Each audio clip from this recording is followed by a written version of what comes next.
Oh my fiery friends, the Infernoman here with the latest in budget deck technology. And for today's deck tech, we're going to be wrapping up our mono-colored ultra budget decks. If you haven't seen this series before, we are trying to take a super simple, easy, beginner budget style deck. That means you do not need to spend a single rare or mythic to put this together. You had my curiosity, but now you have my attention. But it is still going to be something fun that'll get you going in Arena. You can help get your wins in, get your dailies done, and have a lot of fun doing so. So without further ado, let's go ahead and check out this simple and easy to put together deck that I'm calling, basically, Aggro.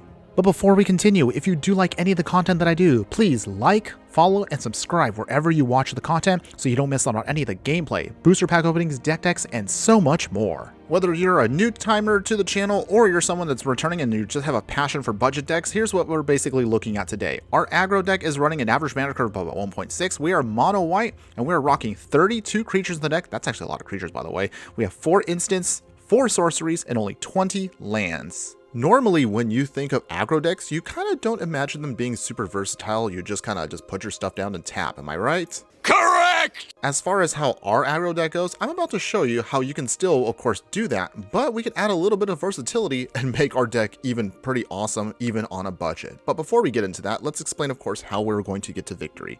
So starting in with our creatures in the 1-drop slot, you have Dauntless Bodyguard. This enters the battlefield and you can pick a creature. By picking a creature, you can now give it the ability to have indestructible as long as you sacrifice the Dauntless Bodyguard to protect it. Recruitment Officer here allows you to dig 4 cards deep for 4 mana to reveal a creature card with a mana value of 3 or less from among those, and you get to put it in your hand, allowing you to keep getting some more action as the game progresses. You also have Sky Marcher Aspirant here, which has the Ascend ability. We'll talk about this in a second with our finisher card, but of course it's basically a 2/1 that can also have flying as long as you have the City's Blessing. Usher of the Fallen here is also one of our awesome workhorse cards here with the Boast ability. As long as we attack and then activate the ability during the attack phase, you can then create a 1/1 Human Warrior creature token. In the 2-drop slot, you have Adanto Vanguard here, where if you pay for life, it can have indestructible, making it very hard to get rid of as long as you don't mind paying for the life. Clarion Spirit here also is really sweet because as long as you cast a second spell each turn, you get to create a 1/1 White Spirit creature token with flying, making your army very wide, very quickly, and very difficult to deal with. Resolute Reinforcements here has the flash ability when it enters the battlefield, and also you get to create another 1/1 soldier creature token. So ideally, play this kind of card at the end of your opponent's end step if you have to rebuild from, say, like a spot removal or wrath. And then finally, in the 3-drop slot, you have Ardent Veil Tactician here. This 3-mana 2/3 has flying, but it also has an Adventure ability, which allows you to tap 2 target creatures down at instant speed for only 2 mana. For Laydown Arms, this is going to be one of our only spot removal cards here, and yes, it does seem a little awkward because you have to give your opponent 3 life by exiling their creature. However, by utilizing the card, it can get rid of some of the more tougher creatures that our little cards cannot get through.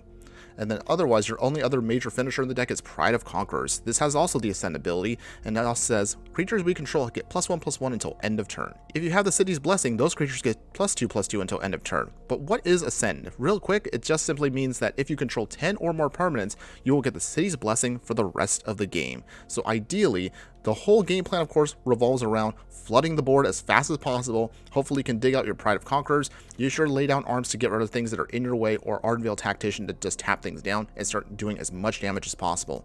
As far as your mana base is concerned, you're rocking 20 planes. Keep it simple. Yes, you can upgrade to other stuff, but we won't worry about with this because we're just focusing on making this as a budget beginner deck out there. And of course, the other thing I forgot to mention is we don't obviously have a sideboard here because, again, we're focusing on best of 1, and this is a budget beginner deck that we just want to maintain as much as possible. As you can see on screen right now, what you want to, of course, focus on is just any one of your 1-drops out ASAP. Even if you can't utilize the maximum abilities of Dauntless Bodyguard or Sky Marcher Aspirant, Usher the Fallen, Recruitment Officer, any one of them, of course, will get the ball rolling. As I mentioned earlier, they are all 2/1s, so these will definitely help you quickly start putting up some damage against your opponent. Don't be afraid of the fact that your opponent will most likely have some spot removal in the early game. You just want to try to pin down your opponent with as much damage as you can with those early 1-drops. Of course, the biggest weakness of the deck, which I'll address now, is not just the spot removal, but also major wraths against us are going to be what really hurts us. However, as you saw when I was talking about each individual card, we do have a lot of utilities with each one of our 1 and 2 drops that can really help us ensure that we can still play around wraths. With that, you can take advantage of the fact that if you know your opponent is, say, a control deck, you can use Resolute Reinforcements with his flash ability to cast it and hold up that mana until you know your opponent is about to end their turn, bringing in at least a little bit of power back onto the battlefield. If you know, of course, that a Wrath is coming, a Danto Vanguard, of course, is really efficient with that because, yes, you may have to pay some life to get it onto stick, but again, the ability to put Indestructible on it and then beat them on the backswing can sometimes mean the difference between a victory and a defeat. Your biggest advantages, of course, in the deck will be Usher of the Fallen and Clarion Spirit. Both of these creatures allow us to then create some tokens, which will allow us to flood the board and go super wide. However, don't be super aggressive if you know that if your opponent is going to try to block some of these creatures.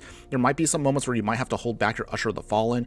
There's going to be moments where you might have to hold on to Clarion Spirit just a bit more to ensure that you can get the maximum value out of them. However, with that, if you do have an Ardent Veil Tactician, this also allows us to then flip the script where we can then tap up some creatures that may be in our way to ensure that we can push through the final points of damage.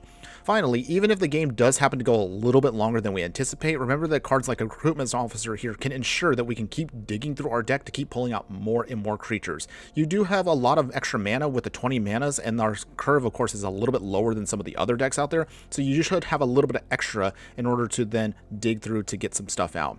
Finally, with that, ideally, if you can, try to see if you can get the Ascend ability to trigger off as soon as possible. By making Sky Marcher Aspirant a flying creature and then putting it out there with an Ardent Veil Tactician, you will have a lot more evasive aggro options to ensure that you can push through that damage, as I mentioned, to make sure that your opponent really has no options to beat your flyers. Your other major weakness of the deck, and this is going to be one that you're going to have to kind of play around with, but it shouldn't happen too often, is any wraths that do -/ to any of our toughness really hurt us because our indestructible abilities such as the Danto Vanguard and Dauntless Bodyguard will not be able to protect us from that stuff. And the only other major thing that really will hurt us is anything that exiles our creatures or provides mass exile. So cards like Farewell will really hurt us. But ideally, if you do manage to do a lot of damage against your opponent, you shouldn't have to get to anything beyond turn 4 if you work under perfect conditions. Having said that, just don't be surprised again if you do end up dealing with decks that might end up having a bunch of life gain, or of course flood the board wider than you, or just keep blowing up your stuff. If that happens, don't be discouraged, just accept your L and then try again in another match. But say you do like playing these types of decks, then of course, as you can see on screen right now, I'm going to throw up for you a couple of the upgraded versions for this deck as I've played throughout this channel. Check out, of course, through my channel itself, you'll see there's a lot of mono white options out there. Whether you do want to go with a very super wide game plan out there, maybe you want to splash into another color to go Boros, maybe you want to try, I don't know, maybe life gain shenanigans. There are tons of options if you actually do like this style of gameplay, and you can definitely see them, of course, as I've put various links throughout the video to see that if you are fascinated, there are definitely plenty of avenues for you to discover if you are interested in this style of gameplay. And with that, that wraps up the finale of this series. So that means we now have one in every color of a deck that you can put together without requiring any rares or mythics. Now, for those of you out there who are maybe interested in seeing multicolor decks that will not require rares or mythics, let me know in the comments below and I would love to hear from you. I actually did have a lot of fun with this series. In fact, this is actually what inspired me to do this channel in the first place. So my earliest videos